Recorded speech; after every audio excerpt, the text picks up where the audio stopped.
Så til den her synopsisopgave, eller eksamensforberedelse, mundtlig eksamens, har vi valgt politik, og jeg er sammen med Bertram og Frederik, og vi har valgt at lave den problemformulering, der hedder, hvordan har dannelsen af SVM-regeringen ændret dansk politik herunder magtstrukturen i Danmark? Vi vil gerne redegøre for centrale politiske begivenheder, altså hvad der har ført til den her SVM-regering, som blev dannet af Socialdemokratiet, Venstre og Moderaterne, herunder hvordan partiernes placering er, og hvordan de tidligere har samarbejdet. Det her med, at vi vil gerne undersøge, hvordan vælgere har reageret på samarbejdet, for det er jo to partier på hver deres side, og så et midterparti. Så hvordan har deres vælgere reageret på den her regering, og hvordan har det hvordan kommer regeringen til syne ud fra udvalgte citater, interviews og artikler i de her bilag, som vi er blevet givet.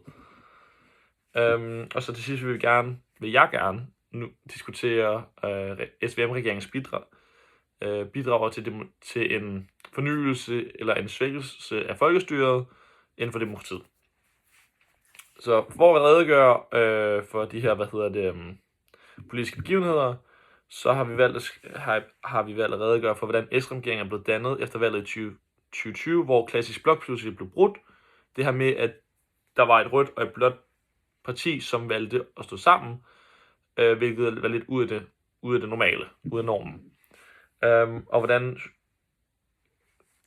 og det var så med til at danne den her, brede regering, der er med til at sådan lidt at fange flere mennesker, samt Moderaterne, som også har en gammel venstre mand, der også hiver godt med over fra højre side af.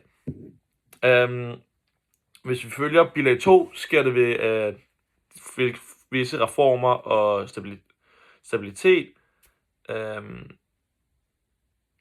Og det her med bilag 1 beskriver, hvordan dette brud på den traditionelle blokpolitik virkelig overrasker mange vælgere og forvirrer dem, hvilket også har gjort, at de nok har tabt nogle af deres kernevælgere, men måske har fanget flere svingvælgere i det her tilfælde.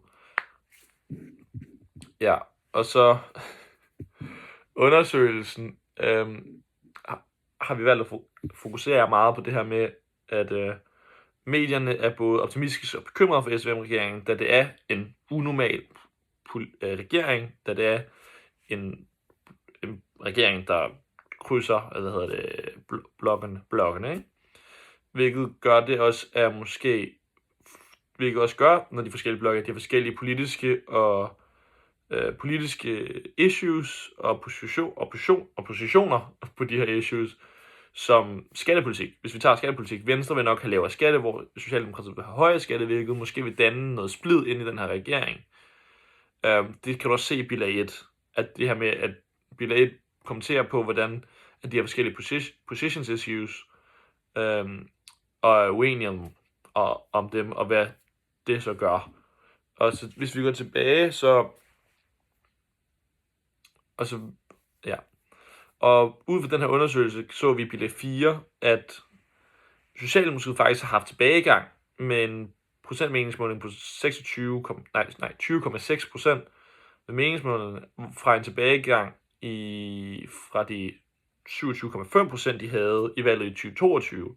Så de er jo alligevel faldet næsten 7% i det her, som gør, at de har haft tilbagegang ved at danne den her regering med Venstre, hvilket leder til den her med, at de måske var office-seeking i stedet for faktisk at fokusere på deres issues.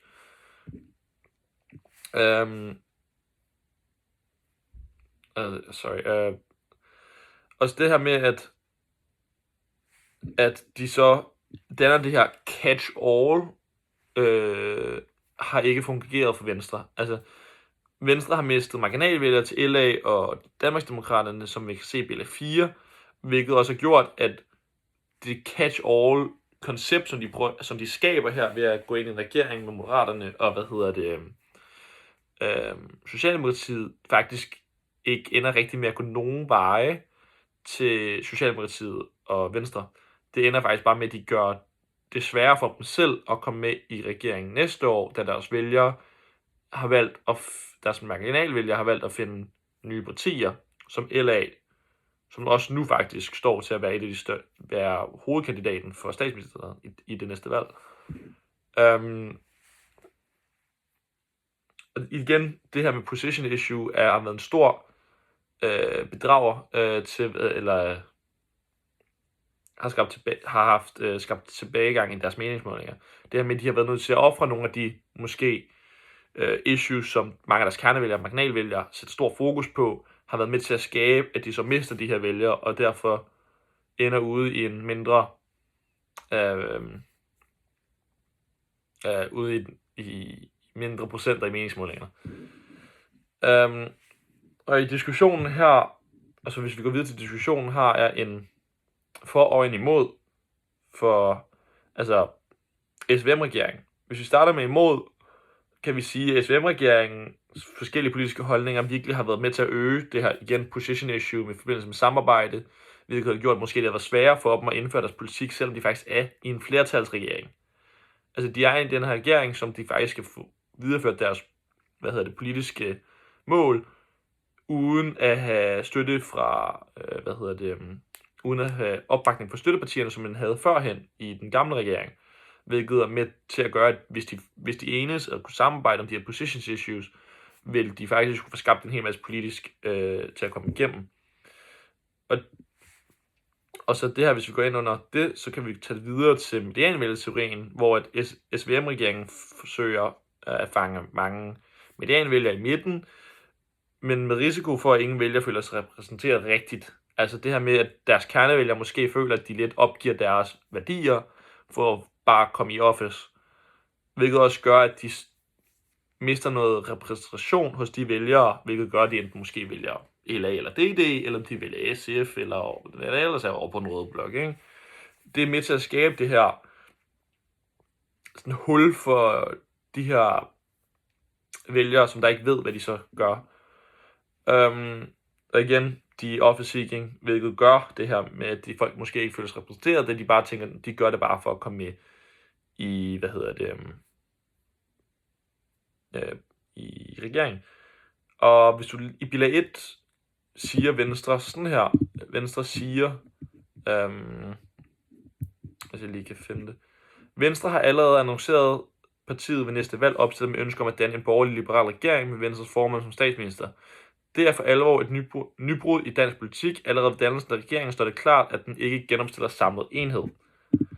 Det her med, at Venstre allerede udmelder, når de er i regering med Socialdemokraterne og Moderaterne, at de gerne vil danne en ny regering næste år, som er borgerlig og liberal.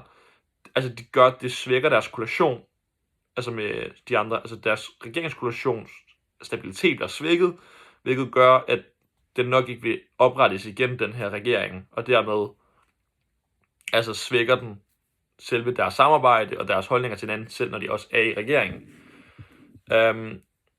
Og for at kunne være for, så er det her med regeringen i midten, mindsker blokpolitik og fokuserer mere på balance issues. Den nuværende regering over midten svækker polarisering blandt vælgere, hvilket er godt. Og hvordan at SVM bliver højere grad et catch-all-regering, hvilket er jo positivt, at de kan fange flere, da partierne er kompromissøgende, og dermed fanger vælgernes opmærksomhed. Nu skal vi trække vejret i 2 sekunder. For at kunne konkludere, så kan vi sige, at fordele og ulemper ved S-regeringen, som vi lige har nævnt tidligere, har været med til at skabe fremtidige muligheder for lignende regeringsformer. SVM-regeringen var en unormal regering, da det var en flertalsregering, hvor normalt har vi haft en undertalsregering med støttepartiet, eller ikke en undertalsregering, men et regering, hvor de så skulle have hjælp fra støttepartierne for at kunne få deres politik igennem, hvor de ikke behøvede her, hvilket har været med til at sætte lys på, at man kan godt lave sådan en regering, og den kan godt fungere, hvis du er villig til at gå på kompromis med nogle issues. Det gør, at der er den her mulighed for catch-all-partier, og det gør også, at der er den her mulighed for catch-all-partier, ikke mulighed for catch-all, men der er mulighed for at lave en catch-all-regering, som faktisk kan være flertalsbaseret, og dermed få deres politik igennem, hvilket er positivt.